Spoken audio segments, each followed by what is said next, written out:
रुपये,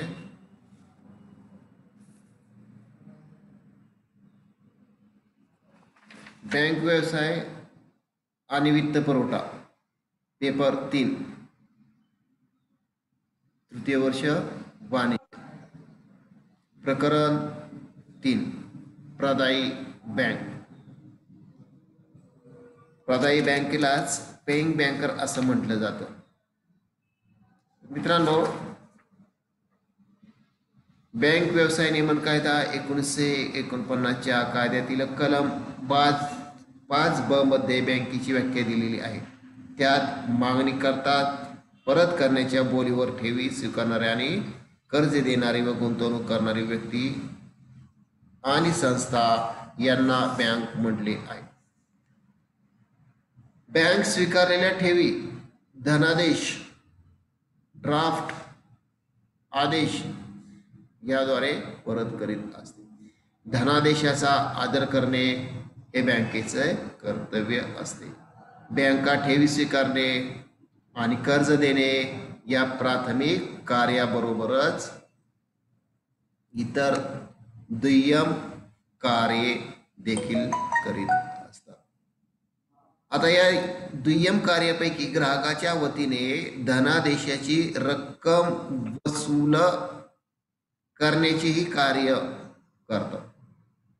हार्ट यांच्या मते बँक ही अशी व्यक्ती किंवा संस्था असते की जी तिच्या नित्य व्यवसायाचा भाग म्हणून चालू खात्यावर ठेवी ठेवणाऱ्यांच्या ग्राहकाच्या वतीने आणि ग्राहकांसाठी धनादेशाचा आदर करीत असते.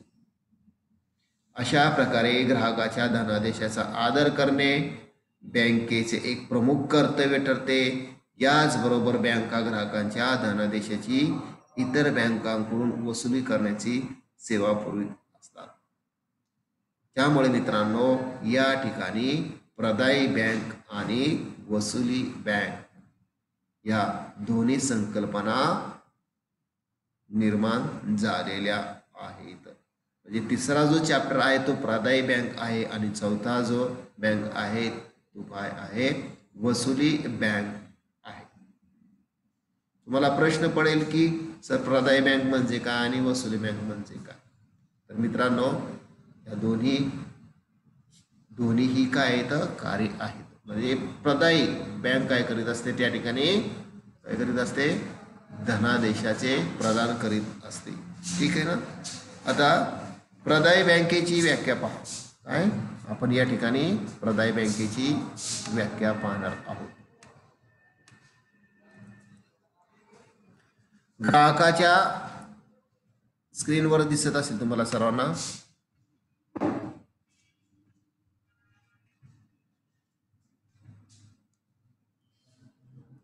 व्याख्या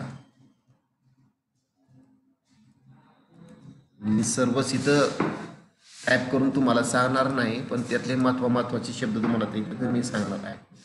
व्याख्या: ग्राहकाच्या धनादेशाचे ग्राहकाच्या धनादेशाचे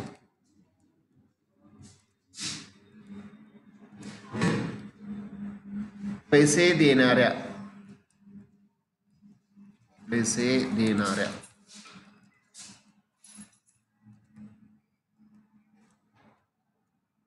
म्हणजेच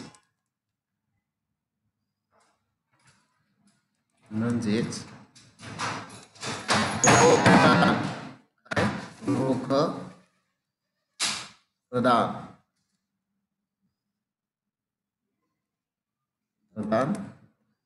करणाऱ्या बँकेला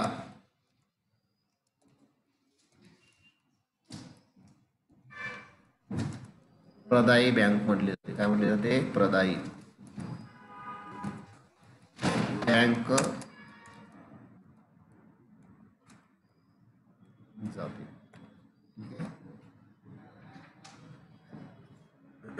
म्हणजे या ठिकाणी ग्राहकाचा जो धनादेश आहे, बरोबर आहे.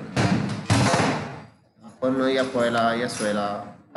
विक्रमला आपण पाहिलं की धनादेश म्हणजे काय, धनादेशाचे किती पक्ष असतात, धनादेशाचे प्रकार किती आहेत, बरोबर आहे ना. तर प्रत्यक्ष ह्या वित्तीय साधनाचा प्रदाय बँकेच्या माध्यमातून त्याचा कसा वापर, धनादेशाचा या ठिकाणी एक काय ग्राहकाला त्याचे पैसे धनादेशाच्या माध्यमातून दिले जातात. पैसे देणारे पण कशाच्या माध्यमातून मित्रांनो, एका वित्तीय साधन एक निगोशिएबल इन्स्ट्रुमेंटच्या माध्यमातून या ठिकाणी ग्राहकाला पैसे दिले जातात. समजलं. तर याचं स्पष्टीकरण आपण पाहूयात. काय स्पष्टीकरण, स्पष्टीकरण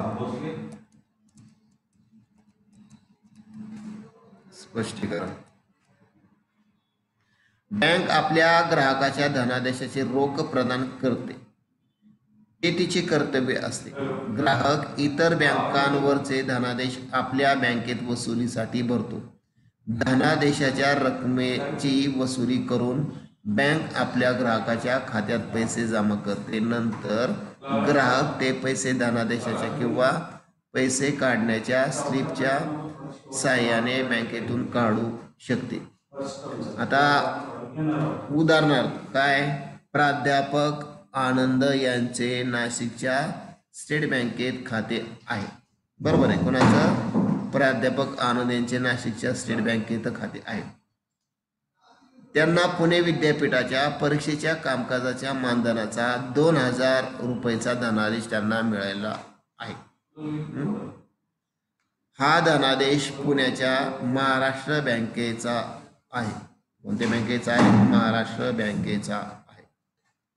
प्राध्यापक आनंद हा धनादेश वसुलीसाठी आपले ठेव खाते असलेल्या नाशिकच्या काय नाशिकच्या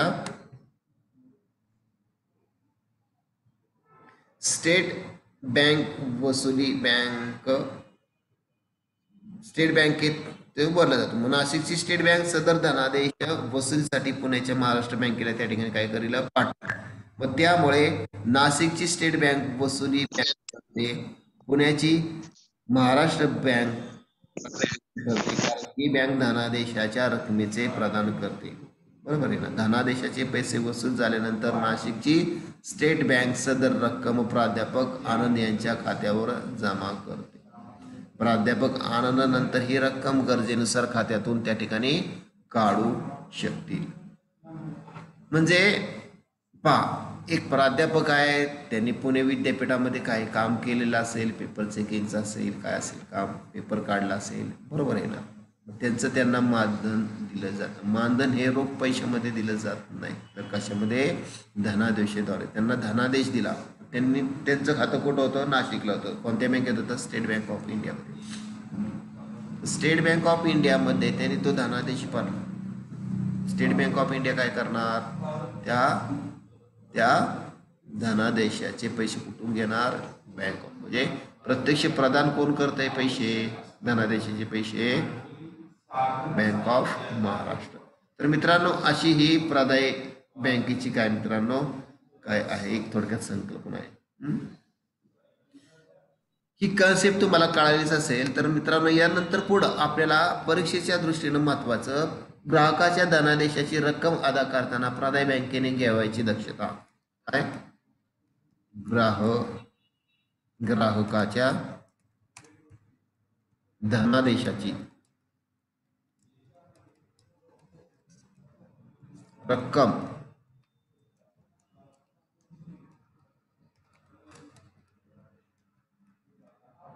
अदा करताना प्रदाय बँकेने घ्यावयाची दक्षता.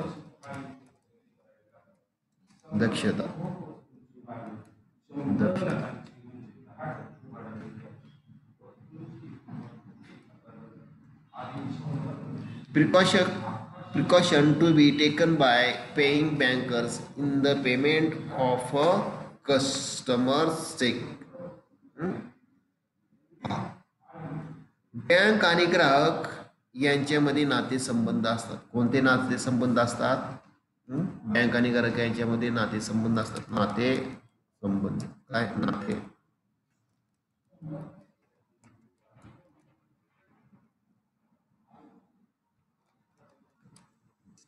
एक काय धनको आणि ऋणको, बरोबर आहे ना, ऋणको.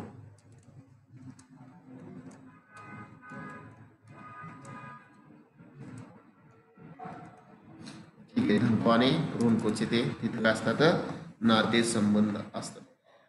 मग ग्राहकाने बँक ठेव म्हणून ठेवलेले पैसे ग्राहकाच्या मालकीचेच असतात.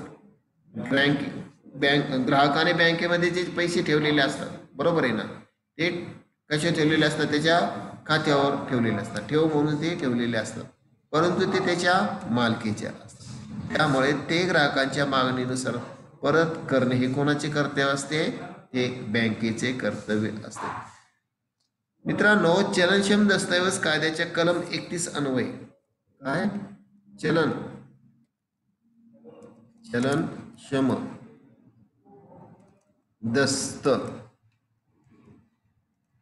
दस्तऐवज कायद्याच्या कलम 31 अन्वये काय म्हटलंय, ग्राहकाच्या ठेव खात्यावर पुरेशी शिल्लक असेल तर काय, ग्राहकाच्या ठेव खात्यावर पुरेशी शिल्लक असेल तर बँकेने ग्राहकाच्या धनादेशाचा आदर केलाच पाहिजे आणि त्या बँकेचे कचुराई किंवा निष्काळजीपणा केला तर त्यामुळे ग्राहकाचे होणारे नुकसान बँकेने भरून दिले पाहिजे.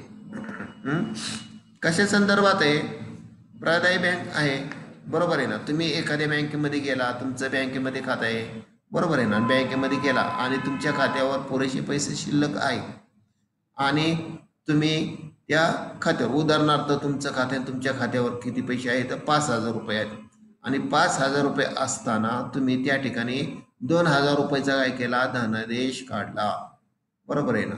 मग या ठिकाणी हा धनादेश काढल्यानंतर, बरोबर आहे ना, मग या धनादेशाचा बँकेने त्या ठिकाणी आदर केला पाहिजे. म्हणजे धनादेश काढल्यानंतर त्याचे पैसे त्या संबंधित व्यक्तीला दिले पाहिजेत. म्हणजे खात्यामध्ये पैसे 5,000 रुपये शिल्लक असताना 2,000 रुपये संबंधित धनादेशाचे पैसे दिले नाही तर काय, ती जी काही नुकसान भरपाई ती कोणाची असते, कोणाची असणार आहे, ग्राहकाची असणार आहे. ही नुकसान भरपाई भरून देण्याचं काम कोणाचं असणार, बँकेचं असणार. म्हणजे थोडक्यात काय, संबंधित व्यवहाराला कोण राहणार जबाबदार, कोण जबाबदार राहणार, बँकच राहणार जबाबदार. अशा प्रकारे ग्राहकाच्या धनादेशाचा आदर करताना किंवा अनादर करताना बँकेने विशेष काळजी घेतली पाहिजे आणि काळजी किंवा दक्षता काही मुद्द्यांच्या आधारे आपण या ठिकाणी काय पाहणार आहोत. म्हणजेच ही दक्षता जर बँक आणि ग्राहकांनी जर बाळगली तर मित्रांनो त्या ठिकाणी दोघांचे हित संबंध आहे ते चांगल्या प्रकारे काय राहतील, साबूत राहतील. त्याच्यामध्ये पहिला आहे काय, एक धनादेशाचा नमुना.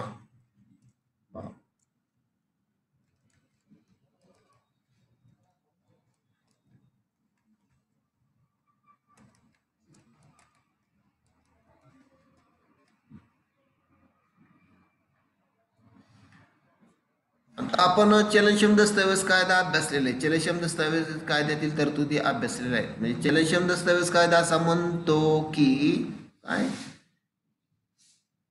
कोणालाही चलनक्षम दस्तऐवज कायदा कोणालाही छापील नमुना प्रस्तावित करीत नाही, परंतु सर्वच बँका मित्रांनो आपला स्वतःचा छापील नमुन्यातील धनादेश त्या ठिकाणी काय करतात, पुरवितात.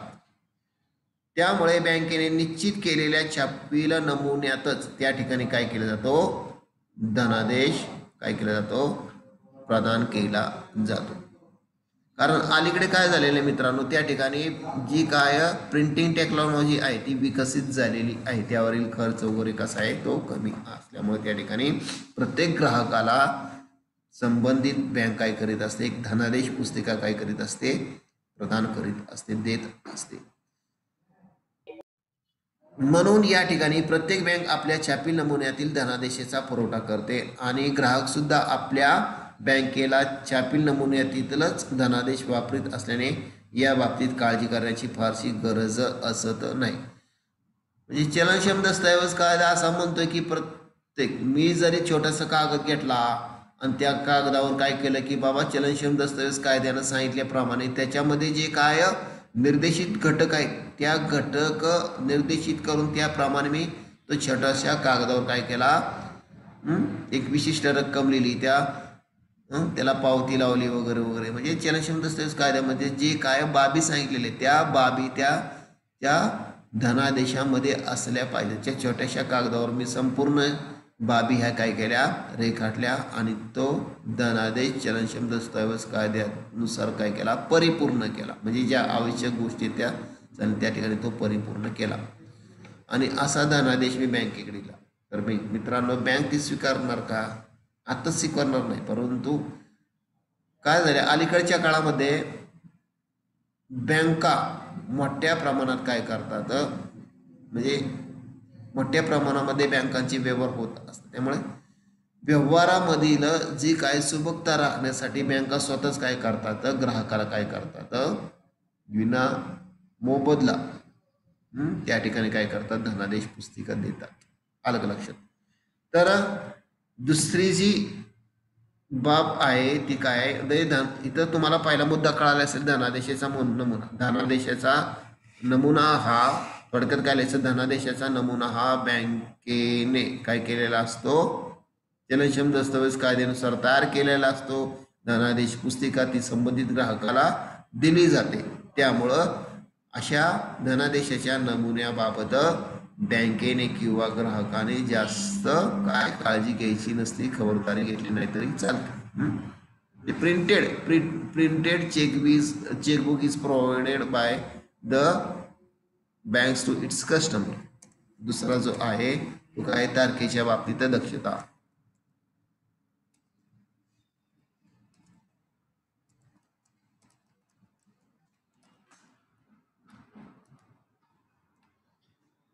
आता याच्यामध्ये धनादेश प्रदानासाठी स्वीकारताना प्रदाय बँकेने एक घ्यावायची महत्वाची काळजी म्हणजे काय, तारखेबाबत. मग तारीख, धनादेशाचा नमुना तुम्ही बघितलेला असेल प्रत्येकाने, मला वाटतं आता तुम्ही DYBCom ला प्रत्येकाकडे धनादेश घरामध्ये कोणाचं वडिलांचं खातं असेल, भावाचं खातं असेल तर ते नक्की बघा. त्याच्यामध्ये पहिला जो आहे बिगर धनादेशाचा, बिगर तारखेचा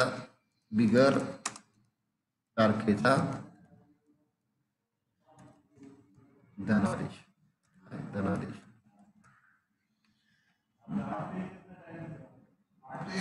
जेव्हा बँकेचा ग्राहक, बरोबर आहे ना, म्हणजे मी तुम्हाला धनादेश दिलेला आहे आणि तुम्ही तो धनादेश तुमच्या बँकेमध्ये घेऊन गेलेला आहात आणि तो धनादेश चे पैसे देताना, बरोबर आहे ना, त्या संबंधित बँकेनं काय पाहायचं की त्या धनादेशावर तारीख आहे किंवा नाही.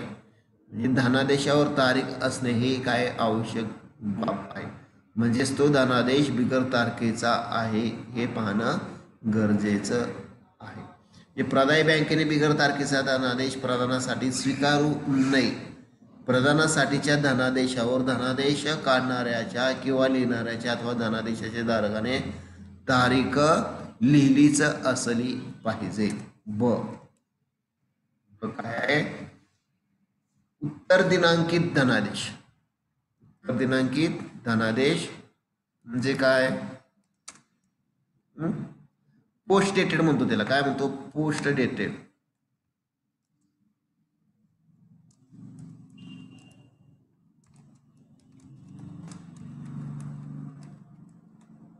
उत्तर दिनादी धनादेश. उत्तर म्हणजे उत्तर दिनांकित धनादेश म्हणजे पुढील कालावधी मधला. कोणता, पुढील कालावधी. पोस्ट डेटेड, पुढच्या तारखेचा म्हणून आपण त्याला काय, पुढच्या तारखेचा धनादेश आपण त्याला म्हणू शकतो. म्हणजे धनादेशावर 20 जून 2020 ही तारीख लिहिलेली असेल, बरोबर आहे, तर बँकेने तो धनादेश 20 जून 2006 2020 पूर्वी प्रदानासाठी स्वीकारू नये. अलग लक्षात. म्हणजे मी तारीख दिलेली आहे, तुम्हाला एक धनादेश दिलेला आहे, त्या धनादेश तारीख किती दिलेली आहे? आज तारीख आहे 4 जानेवारी 2021 आणि तुम्हाला दिलेला आहे पोस्ट डेटेड पुढच्या तारखेचा. बरोबर आहे ना? 10 जानेवारी 2021. हा, तारखेच्या आत तो धनादेश स्वीकारता कामा नये. 10 तारखेला किंवा त्यानंतर पुढील 3 महिने, बरोबर आहे ना, 3 महिने तो धनादेश काय स्वीकारावा. अगोदर स्वीकारला तर ती बँकेची चुकी आहे.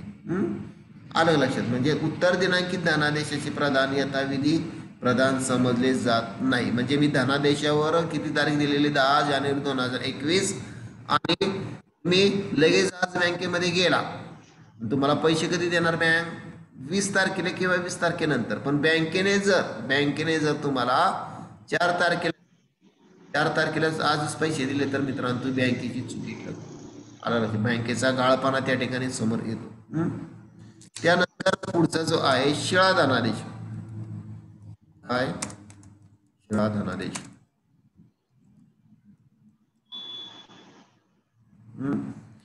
शिळा धनादेश आहे. शिळा धनादेश. शिळा धनादेश म्हणजे काय? धनादेशाची जी काही तारीख आहे, मी मगाशी सांगितलं तुम्हाला 20 तारीख आहे आणि 20 तारखेनंतर, बरोबर आहे ना, 20 तारखेनंतर तुम्हाला त्याचे पैसे द्यायचे. 20 तारखेपासून पुढे 3 महिने. किती? 3 महिने. मग 3 महिन्यानंतर तुम्ही जर बँकेमध्ये धनादेशाचे पैसे काय घेण्यासाठी, तर मित्रांनो असा धनादेश हा धनादेश म्हणून त्या ठिकाणी संबोधला जातो. आलं लक्षात? यानंतर मित्रांनो पुढचा आहे काय? व्हिडिओ माझ्याकडे, माझा जो लॅपटॉप आहे त्याच्यामध्ये मी व्हिडिओ करतोय. हा व्हिडिओ तुम्हाला मी नंतर गुगल क्लासरूमवर टाकणार आहे.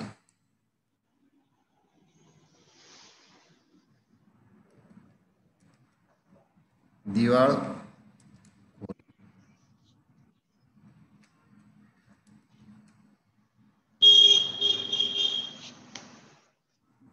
दिवाळखोरी.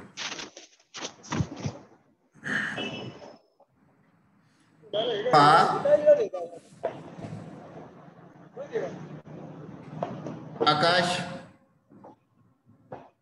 आकाश तुझा व्हिडिओ बंद कर बाळा. हे मी गुगल क्लासरूमवर टाकणार आहे. तुम्ही काही चर्चा केली असेल तर मला 5 मिनिटं देईल. त्याच्यामध्ये कोणाचं तरी साऊंड चालू आहे, माईक चालू आहे, माईक म्यूट करा. धनादेशावर लिहिलेल्या तारखेपूर्वी धनादेश काढणारी व्यक्ती दिवाळखोर जाहीर झाली तर बँकांनी असा धनादेश काय करू नये? प्रदान करू नये. काय? दिवाळखोरी आणि मृत्यू.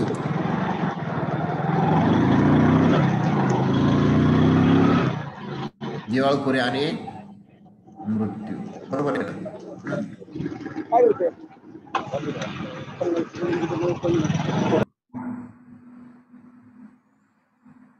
ठीक आहे. दिवाळखोरी आणि मृत्यू.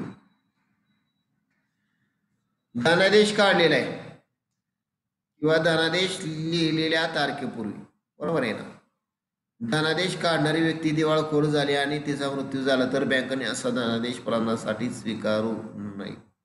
तर या संदर्भात मित्रांनो हा दुसरा आहे. आता तिसरा मुद्दा पाहूयात आपण.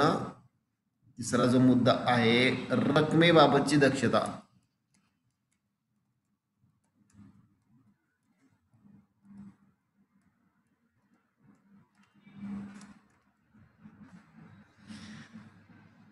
धनादेशावरील अंकी आणि अक्षरी रकमेत तफावत असेल तर प्रदायी बँकेने असा धनादेश त्या ठिकाणी प्रदान करू नये. अशा धनादेश आदेशिकाकडे परत पाठवावा. बरोबर. धनादेशाचा करता कोण असतो? धनादेशाला 3 पक्ष असतात, ड्रॉवर अँड पे. पे ही कोण असते? नेहमीच बँक असते. धनादेशावर जी काय रक्कम असते ती अंकामध्ये आणि अक्षरामध्ये लिहितो अंकामध्ये लिहिलेले 2000 आणि अक्षरामध्ये लिहिलेली आहे 3000. नक्की कोणती? बरोबर आहे ना. असं जर तुम्हाला प्रथम दर्शनी बँकेला तसं दिसत असेल, बरोबर आहे, तर बँक काय करते, तो धनादेश पुनश्च आदेशिकाकडे पाठविते. मग याच्या संदर्भात पहा, याच्या संदर्भात आपण काय विसंगती बरोबर आहे ना, विसंगती.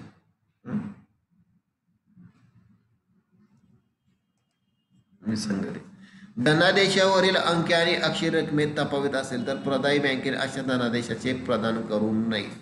असा धनादेश आदेशिकाकडे परत तो पाठवा. हा झाला विसंगती. फक्त शब्दातील रक्कम काय, फक्त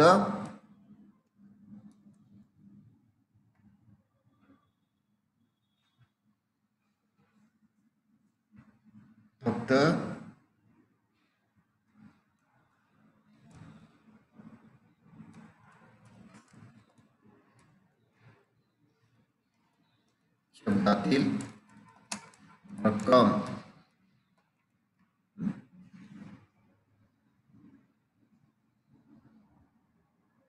धनादेशावर फक्त शब्दात रक्कम लिहिली असेल परंतु अंकात लिहिली नसेल, तसेच रक्कम फक्त अंकात लिहिली असेल परंतु शब्दात लिहिली नसेल तर प्रदाय बँकेने अशा धनादेशाचे प्रदान करू नये. आता यानंतर पुढचा जो आहे तो काय आहे, वाढीवर रक्कम. धनादेशाची रक्कम वाढवण्यात आली आहे काय याची बँकेने खात्री करून घ्यावी. धनादेश जेव्हा एका व्यक्तीकडून दुसऱ्या व्यक्तीकडे हस्तांतरित केला जातो तेव्हा धनादेशावरील रक्कम वाढवल्याची जाण्याची शक्यता त्या ठिकाणी निर्माण होते. म्हणजे मी तुम्हाला धनादेश 2000 रुपयाचा दिलेला आहे आणि मध्येच तुम्ही काय केलं, 2000 ऐवजी 3000 लिहिलं. अशी रक्कम वाढवली गेलेली आहे का हे सुद्धा बँकेने तपासणे आवश्यक असते. तर मित्रांनो, आपली वेळ संपत आलेली आहे. ग्राहकाच्या धनादेशाची रक्कम अदा करताना प्रदाय बँकेने घ्यावयाची दक्षता. यानंतर पुढे अजून मुद्दे आहेत, आपण ते पुढील तासाला अभ्यासूयात. ओके.